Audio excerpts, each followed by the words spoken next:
Right. Due to popular demand, I've got to make another one of my videos entitled Match Fishing Thoughts and Tips. This will be part 4 and definitely the final one. Right, now 7 of them I've come up with. It doesn't matter if you've heard, you've probably heard, you might say, oh, I know that. Well, you might do, some people might not. I found these things quite handy to know, little tricks. And number 1 is putting shot on the line. Now, trouble is with the flipping non-toxic shot that we've got to use nowadays, it's rock hard and obviously it damages the line, and if you're not careful, if the shot are a bit deep cut, if you just put it on, bite it like that, if it's not centrally cut, you can really damage the line. So make sure you can make sure that the line is down the center of the shot. You might just have to pull the line out a little bit and put the shot on and then bite it on so it's dead central on the line, so there's no damage to the line. It slides up and down easily. These aren't too bad actually. There's an old lot of anchor shot that I got, and they're probably the best ones that I've come across actually. They're pretty well centrally cut, but if they're not, just make sure that you pull it out to the center. That's tip number 1. Right. Right, where are we then? Number 2. Oh yes.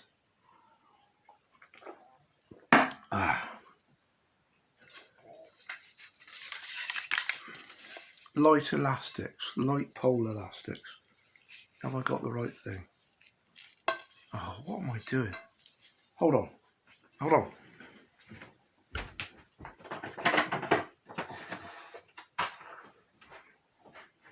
Oh. Excuse me, I start with jammy bottoms on. Right. Look. The problem is oh God, what's happened here? Oh no.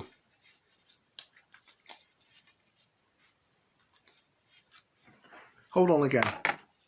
Hold on, sorry about this. What the? Nothing like getting prepared, is it?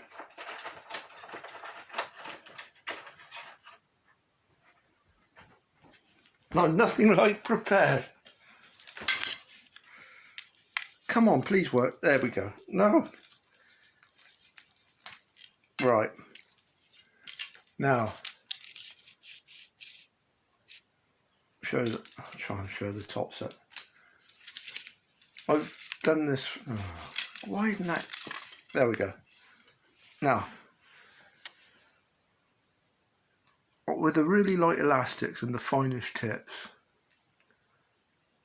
quite often you've got a problem of the elastic not retracting very well, even if you've got slip on it or some lubricant. It hangs out. It can hang out, and I have, here we go, found that if you can find the right piece of PTF, I know this has all been done now for you can put a piece of PTFE between two carp sections to keep it off the walls of the pole. But I've been doing this for donkey's years now, about 30 years, and I've actually cut.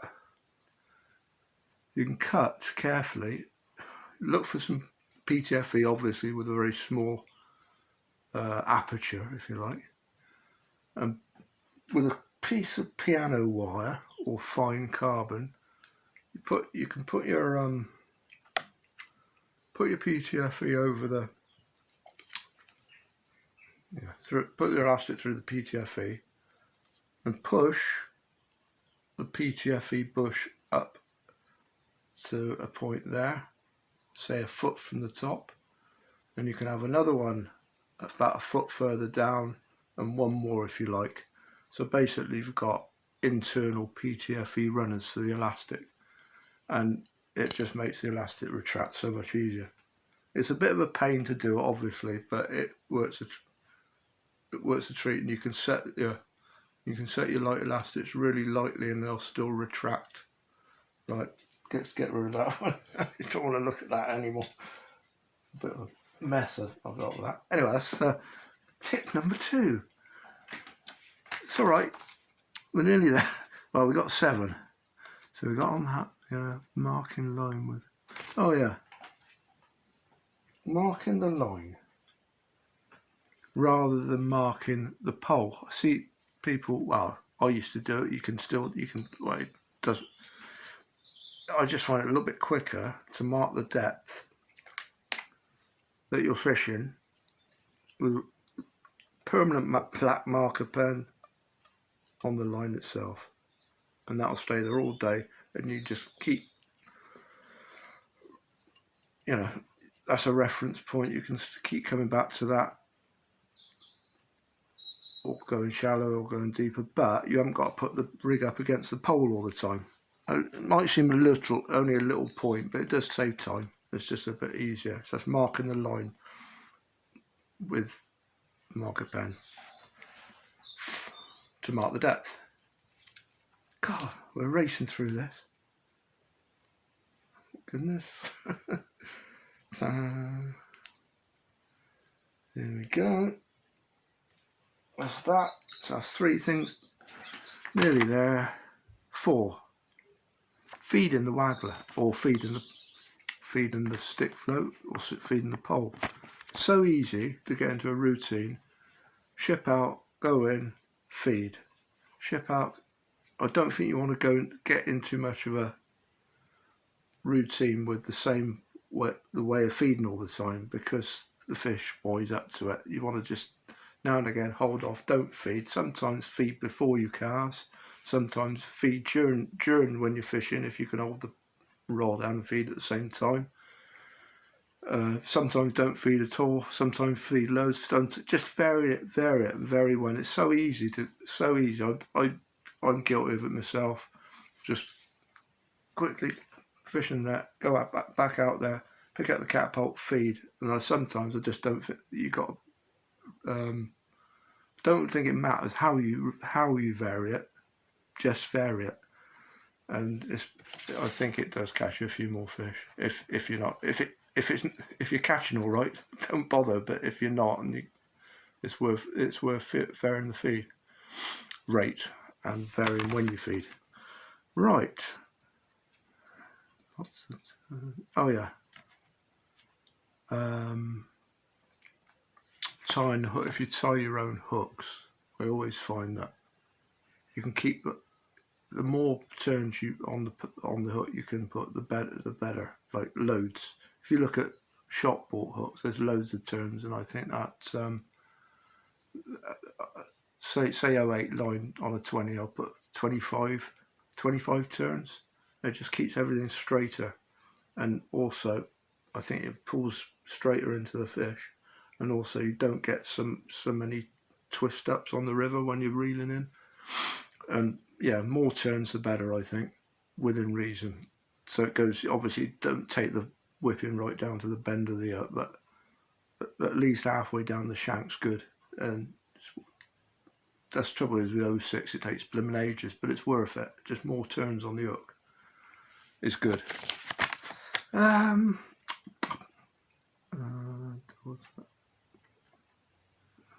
Soaking pellets, yeah, you know about that, I expect. If you get the right type of pellets, you're feeding 4s or 6s. Before you start the match, stick a handful of pellets into a 3-point bait tub, fill the tub with water, let them soak away for ages, and then when they get soft enough, put them on the hook. You can use them deadly sometimes, because that's what's lying on the bottom. eventually that's what's lying on the bottom when you're feeding hard pellet. You know, they'll start picking up the ones that have been soaked up for ages. So obviously, quite often you've got to put that out with a paste pot. You've got, like I was saying on one of my previous videos, you've literally got to put it out in a pot, otherwise it will drop off. But sometimes it's deadly. It's better. It's better than, you know, because it's what you're feeding. Better than expanded, it can be. Right, double tap. Nearly there. You can go in a minute. Marking line, lots of turns. Look at this weather. Absolutely gorgeous for fishing. We're not allowed, obviously, because of this virus. But typical, isn't it? But what a gorgeous day today. Perfect weather. Yeah, spring's in the air. Lovely. Double tuck. That's right. Once upon a time, I was fishing a match down at a place called, on the Bristol Avon, near Bath, near Claverton, called Long Meadow. And I basically lost every fish I hooked on the wackler, and I was fishing sensible line. Unfortunately, my knots were not good enough, and I think I got 3 big chub and lost the lot, and it was because of they all went to the knot, and they were shot right up this alcove on the far side of the river. Got back to the results at the old Civil Service Club in Bath, where they used to have all the big match results. I think it was quite a low weight match to win that day, about £9-10, I can't remember, but yeah, it cost me framing in the match. And I asked a chap, I used to work for Veals. His name was Dave England. He used to do a lot of fly fishing, so he was sort of familiar with all these fancy knots. And he asked me what the knot was I used. I said, well, it's just the same knot as I always use, a blood knot. And the problem is, a blood knot isn't 100% safe. It's about, I don't know, 70-80%. Now, he told me where I was going wrong. Basically, I only put the line through the middle like that, and that other end through the middle like that, and just pulled tight, and wasn't good enough. It's not strong enough. He told me you want to double tuck it. In other words, the ends that are formed after tying the knot, they actually go through the loops, but the ends that are created by putting those by putting the line initially through the center loop, so they sort of go in again. They go through those ends, go through those loops at the end there like that. So you've got what they call a double tuck blood knot. And I always use this for tying my rigs on the line now. Tying my waggler rigs, stick float rigs to the main line, and that is 100%. I'm not gonna pull it because it'll probably snap at the knot. No, my luck. But that is 100% knot strength. You didn't see that. That's a good knot. Anyway. And the good thing about a blood knot is you don't need the other ends to tie it with. You only need the 2 ends. You've got other knots, you need that end and that end to tie it. That's about it, I think. Definitely that is the lot now. You'll be glad to hear. Next one will be getting out on the bank, hopefully, with old Chris telling and we'll do something chipping them and catch a few fish. Anyway, it's been great fun, and look forward to getting out. Well, everyone's in the same boat at the moment, aren't they? But hopefully as